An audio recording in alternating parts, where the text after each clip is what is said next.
Hey folks, Travis here from Thorium Sailing on Panda Paws this morning, and just filming a quick video about a project I ran into a couple weeks ago. I made up these two-part hatch boards last year because they store easier in the cockpit and as well as inside. Got some opening hatches so I can get a breeze if I'm in port or at anchor with the hatch boards in, which is kind of convenient. But one of the things that I've always had to manage was that you got to lift up the companionway hatch over the board.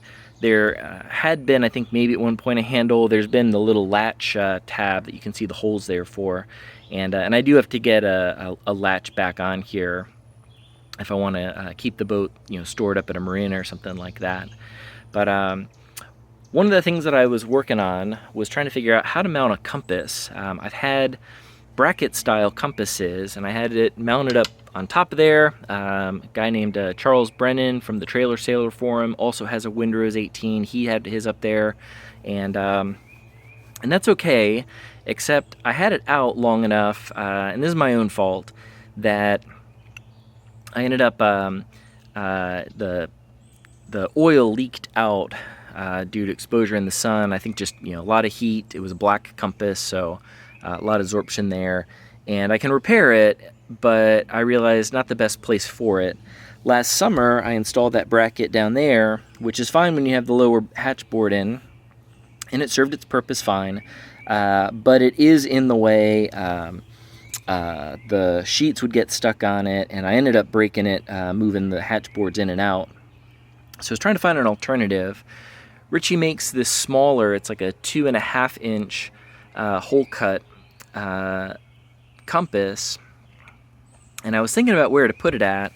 Do I put it somewhere on one of the bulkheads? I've got my electronics on each side here, and so I didn't want to interfere as much as possible with the electric currents. Not that I don't run the radar that much, and if I was running the radar, well, I'm probably not using the compass for navigation at that point.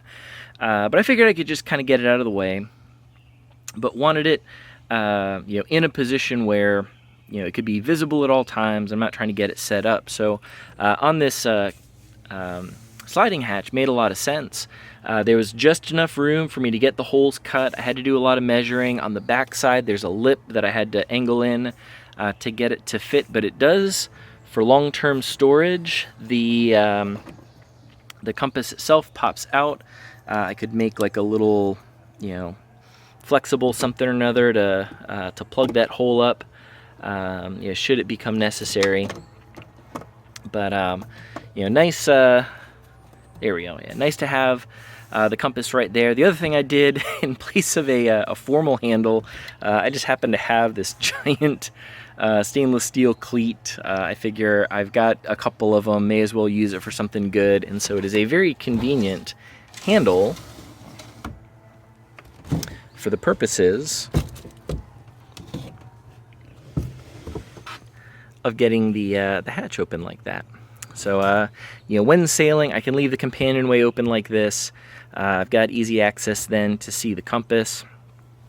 What I like with the split style hatch board, they are small enough they fit here in the cockpit without too much issue. Slide them back a little bit. They snug up in between the gas can and the coaming, and that way they're out of the way. They also conveniently fit down here in between the keel trunk and the settee. So a couple different storage options for that, which is convenient to have. But yeah, I just wanted to share that.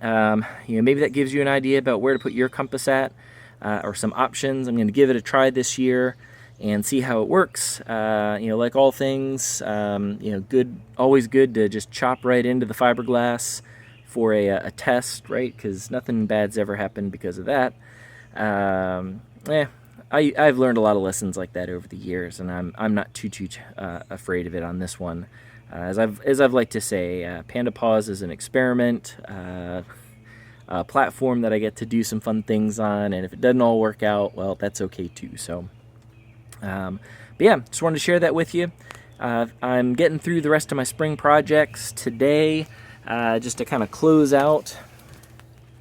I've got an intention to get the solar arch off. I have a smaller solar panel, and then I'm going to repurpose these stainless steel arms to secure the solar arch just a little bit more, so that I can get these ratchet straps that have been temporarily holding it up in place ahead of the spring sailing season. Get a better mast carrier so that I'm not worried about the same thing. That's just ratchet strapped, keeping everything in compression right now, and I need to make a different solution just to take some of the weight of the mast as we go forward in time. And then lastly, down there, I use a bucket of salt in a colander for moisture control over the winter. Once I get those out, I do have those floor tiles. After I get done painting that area, I cleaned it all up last year, but I never got around to doing the paint. So I'll get that painted up, get those floor tiles cut and laid down just for funsies, and then the keel swing bolt has a fiberglass cover that I got to do a little bit of cleanup on as well before we get out there. So a couple more repairs to make ahead of my spring sailing season. I'm hoping that next weekend over Memorial Day I'll be out. Heck, even if nothing else, maybe I'll just go out for a nice little motor sail or something like that. So hey, hope everyone's doing good. Hope your spring season is going well. Wishing you all the best out on the water. Travis at Panda Paws out here.